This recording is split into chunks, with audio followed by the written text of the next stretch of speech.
AP 120, Chapter 14, Topics, Lymphatic Circulation.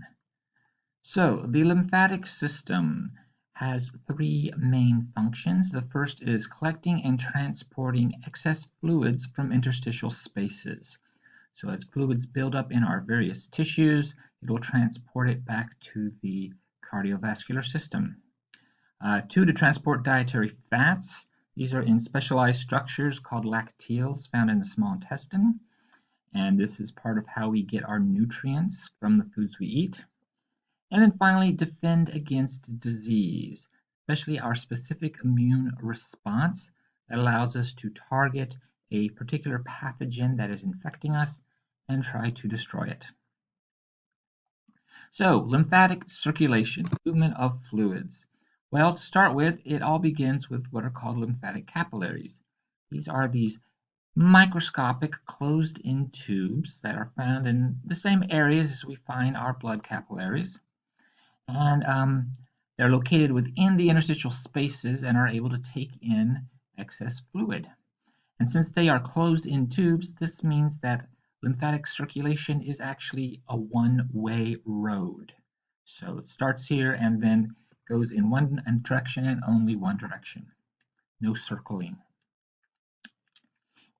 So as we know, blood capillaries have more fluid leaving them than returning to them, because there's slightly more force pushing materials out of the blood capillaries than returning materials to the blood capillaries. And this over time builds up the fluid pressure in our tissues, also known as the hydrostatic pressure within the tissues. And when that hydrostatic pressure gets high enough, it causes the fluids, the excess fluids, to enter the lymphatic capillaries. So again, these are closed tiny tubes. They have slightly overlapping cells, and when the hydrostatic pressure builds up enough and pushes on the walls of the lymphatic capillaries enough, it'll actually open up these overlaps between the cells and allow interstitial fluid to enter the lymphatic capillaries. And once that fluid is in the lymphatic capillary, it is now called lymph. So the lymphatic capillaries, again, very extremely tiny. They will fuse together to form what are known as lymphatic vessels.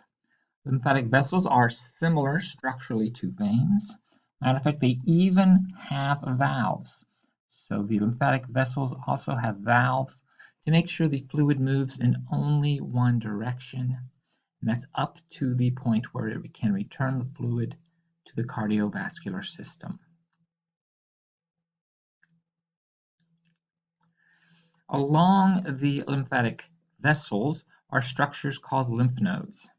And the lymph nodes are important structures because they help to screen the lymph fluid for pathogens and also to filter out cell debris and other materials that may obstruct the flow.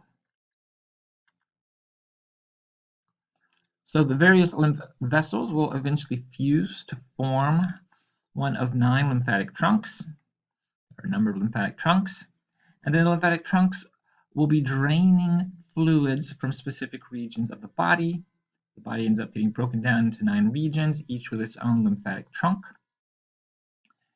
And then the lymphatic trunks will fuse to form one of 2 collecting ducts, either the right lymphatic duct or the thoracic duct.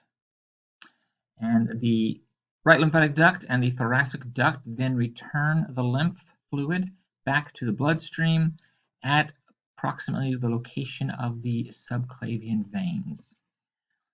The right lymphatic duct, it turns out, is carrying the fluids for the upper right quadrant of the body. The thoracic duct is carrying fluids for the remaining 3/4 of the body. And again, they return the fluid to the bloodstream, basically at the base of the subclavian veins. So this one-directional flow starts with lymphatic capillaries. Lymphatic capillaries will then fuse to form the afferent lymphatic vessels. The lymphatic vessels will then enter a lymph node. The lymph will be filtered and screened for pathogens, and then it will exit via the efferent lymphatic vessels. It'll end up passing through a lot of lymph nodes so that the fluid is filtered many times, and eventually those lymphatic vessels will fuse to form the lymphatic trunks, 9 lymphatic trunks, that then fuse into one of the 2 collecting ducts, either the right lymphatic duct or the thoracic duct, and then they empty the lymph fluid into the subclavian vein, where it becomes plasma. Again, one-way flow.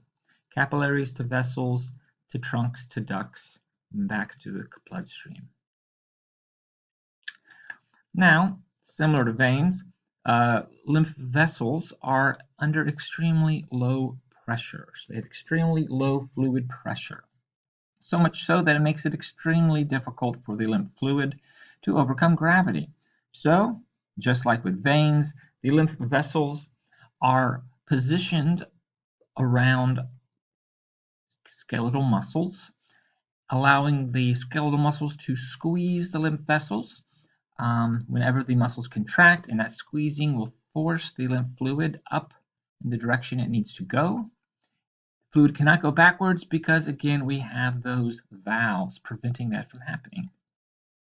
And then, of course, the lymph vessels are strategically located in the thoracic cavity and abdominal cavities so that as pressures change from our inspiration, from our breathing in, expanding the lungs and pushing down into the abdominal cavity, that will squeeze the lymphatic vessels, thereby pushing fluid along to its final destination at the subclavian veins. Edema. Edema is an abnormal increase in interstitial fluid volume in tissues. So this woman here, for her left leg, there's some sort of blockage up at the beginning of the left leg, causing fluid to build up in her tissues. So this is what her leg looks like when the lymphatic system does not function correctly versus when it does function correctly. And that is it for this part of chapter 14.